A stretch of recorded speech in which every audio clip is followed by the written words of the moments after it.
ರಾಜ್ಯದ ರೋಗಿಗಳು ಎಚ್ಚರ ವಹಿಸಬೇಕಾದಂತಹ ಕಾಲ ಇದು. ಇದಕ್ಕೆ ಕಾರಣ ಕೂಡ ಇದೆ. ಔಷಧಿಯನ್ನು ತೆಗೆದುಕೊಳ್ಳುವುದಕ್ಕಿಂತ ಮುಂಚೆ ಸ್ವಲ್ಪ ಎಚ್ಚರಿಕೆ ಇರಲಿ ಅಂತ ಔಷಧ ಪರೀಕ್ಷಾ ಲ್ಯಾಬ್ ವರದಿಯಲ್ಲಿ ಆತಂಕಕಾರಿ ವರದಿ ಮಾಹಿತಿ ಆಚೆ ಬರ್ತಾ ಇದೆ.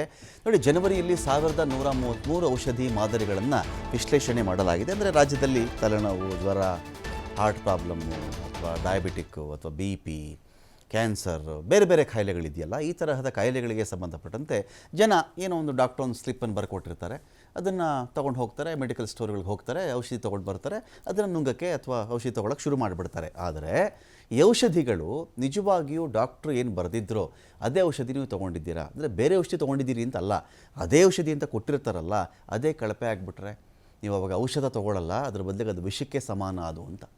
ಔಷಧ ಆಗಲ್ಲ, ಅವಾಗ ಅದು ವಿಷ ಆಗುತ್ತದು.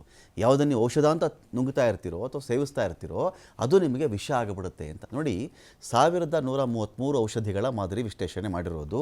106 ಔಷಧಿಗಳು ಕಳಪೆ ಅಂತ, ಕಳಪೆ ಗುಣಮಟ್ಟದ್ದು, ಕೆಟ್ಟ ಕೆಮಿಕಲ್ ಹಾಕಿರ್ತಾರೆ ಅದರಲ್ಲಿ ಅಂತ. ಫೆಬ್ರವರಿ ತಿಂಗಳು 1ರಲ್ಲೇ 1841 ಔಷಧಿ ಮಾದರಿಗಳನ್ನು ಪರೀಕ್ಷೆ ಮಾಡಲಾಗಿತ್ತು. ಇದರಲ್ಲಿ 58 ಔಷಧಿಗಳು ಈ ಫೆಬ್ರವರಿ ತಿಂಗಳಲ್ಲಿ ಮಾತ್ರದಿದ್ದ ಕಥೆ ಇದು. 58 ಔಷಧಿ ಕಳಪೆ ಅಂತ ಆಗಿದೆ.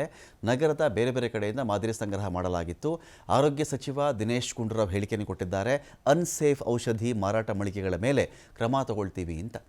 ಔಷಧಿ, ಆಹಾರ, ಕಾಂತಿವರ್ಧಕ, ಟ್ಯಾಟೂ, ಹಚ್ಚೆ ಅಂತಾರಲ್ಲ ಅದು, ಇವೆಲ್ಲವುಗಳ ಮೇಲೂ ಕೂಡ ಟೆಸ್ಟ್ ಮಾಡಲಾಗಿತ್ತು. ಈ ಟ್ಯಾಟೂಗಳಿಗೆ ಈ ಸಿರಿಂಜ್ ಬಳಸ್ತಾರೆ, ಅಂದರೆ ಸೂಜಿ ಬಳಸ್ತಾರಲ್ವ, ಆ ಸೂಜಿ, ಕಾಂತಿವರ್ಧಕ, ಕಾಸ್ಮೆಟಿಕ್ಸ್ ಅಂತ ಮಾತಾಡ್ತೀವಲ್ವಾ, ನಿಮ್ಮ ಮುಖದ ಕಾಂತಿ ಹಾಗಾಗಿಬಿಡುತ್ತೆ, ಹೀಗಾಗಿಬಿಡುತ್ತೆ, ನೀವು ಬೆಳ್ಳಗಾಗಿಬಿಡ್ತೀರಾ, ಹೊಳೆದು ಬಿಡುತ್ತೆ ನಿಮ್ಮ ಮುಖ ಅಂತೆಲ್ಲ ಮಾತಾಡ್ತಾರಲ್ಲ ಅದು, ಆಹಾರ, ಎಲ್ಲವುಗಳ ಮೇಲೆ ಕೂಡ ಪರೀಕ್ಷೆ ಮಾಡಲಾಗಿತ್ತು.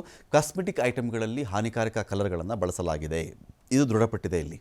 ಯಾವುದನ್ನು ನೀವು ಕಾಸ್ಮೆಟಿಕ್ ಅಂತ ಬಳಸ್ಕೊಳ್ತೀರಿ, ಮುಖಕ್ಕೆ ಹಚ್ಕೊಳ್ತೀರಿ, ಅದನ್ನು, ಇದು ಹಾನಿಕಾರಕವಾಗಿರ್ತಕ್ಕಂಥ ಕೆಮಿಕಲನ್ನು ಬಳಸಿದ್ದಾರೆ, ಅದು ದೃಢ ಆಗಿದೆ ಇಲ್ಲಿ. ಕಳೆದ 1 ವರ್ಷದಲ್ಲಿ 120 ಕಾಸ್ಮೆಟಿಕ್ ವಸ್ತುಗಳನ್ನು ಪರೀಕ್ಷೆ ಮಾಡಲಾಗಿತ್ತು. 75 ಸಂಸ್ಥೆಗಳ ಮಾರಾಟ ವಸ್ತುಗಳು ಕಳಪೆ ಅಂತ ಗೊತ್ತಾಗಿದೆ. ಈ ಸಂಸ್ಥೆಗಳ ವಿರುದ್ಧವಾಗಿ ದಾವೆ ಹೂಡಬೇಕು ಅಂತ ನಿರ್ದೇಶನ ಆಗಿದೆ ಆಲ್ರೆಡಿ. NDPS ದುರ್ಬಳಕೆ ತಡೆಗಟ್ಟಬೇಕು ಅಂತ ಹೇಳಿ 488 ಔಷಧಿ ಮಳಿಗೆಗಳ ಪರಿಶೀಲನೆ ಮಾಡಲಾಗಿತ್ತು. 400 ಮಳಿಗೆಗಳಿಗೆ ಈಗಾಗಲೇ ನೋಟಿಸನ್ನು ಜಾರಿ ಮಾಡಲಾಗಿದೆ. 213 ಮಳಿಗೆಗಳ ಪರವಾನಗಿಯನ್ನು ರದ್ದು ಮಾಡಲಾಗಿದೆ. ಇಲ್ಲಿ ಆ್ಯಂಟಿಬಯೋಟಿಕ್ ಔಷಧಿ ದುರ್ಬಳಕೆ ಸಾಬೀತಾಗಿದೆ. ಇಲ್ಲಿ ರೋಗ ನಿರೋಧಕ ಔಷಧಗಳಿರ್ತಾವಲ್ವಾ, ಆ್ಯಂಟಿಬಯೋಟಿಕ್ 5 ದಿನ ತೊಗೊಳ್ಳಿ, 3 ದಿನ ತೊಗೊಳ್ಳಿ, ಇಲ್ಲೆಲ್ಲ 7 ದಿನ ತೊಗೊಂಬಿಡಿ, ನೀವು ಆ್ಯಂಟಿಬಯೋಟಿಕ್ ತೊಗೊಂಡ್ರೆ ಸ್ಟಾಪ್ ಮಾಡುವಂತಿಲ್ಲ, ಈ ಥರ ಎಲ್ಲ ಹೇಳಿಕೊಡ್ತಾರಲ್ಲ ಔಷಧಿ, ಇಂಥ ಔಷಧಗಳು ದುರ್ಬಳಕೆ ಆಗಿದೆ ಅಂತೇಳಿ ಇದೀಗ ಆರೋಪ ಸಾಬೀತಾಗಿದೆ.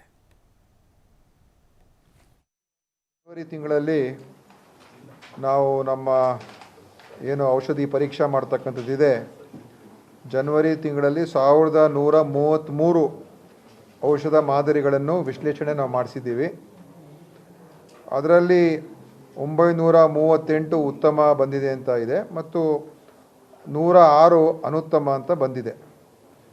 ಅದೇ ರೀತಿ ಫೆಬ್ರವರಿ ತಿಂಗಳಲ್ಲಿ 1841 ಔಷಧಿ ಮಾದರಿಗಳನ್ನು ನಾವು ವಿಶ್ಲೇಷಣೆ ಮಾಡಿಸಿದೋ. ಇಲ್ಲಿಯವರೆಗೆ 58 ಮಾದರಿಗಳು ಅನುತ್ತಮ ಅದರಲ್ಲಿ ಗುಣಮಟ್ಟ ಅನುತ್ತಮ ಇದೆ ಅಂತ ಬಂದಿದೆ, NSQ ಅಂತ ಬಂದಿದೆ. ಇನ್ನೂ ಪೂರ್ತಿ ಅದರದೆಲ್ಲ ವಿಶ್ಲೇಷಣೆ ಆಗ್ತಾ ಇದೆ. ಅದೇ ರೀತಿ ನಮ್ಮ ಏನು ಕಾಂತಿವರ್ಧಕಗಳ ಒಂದು ಗುಣಮಟ್ಟ ಏನಿದೆ, ಕಾಸ್ಮೆಟಿಕ್ಸ್, ಅದರದ್ದು ಕೂಡ ನಾವು ಮಾಡಿಸಿದ್ದೇವೆ.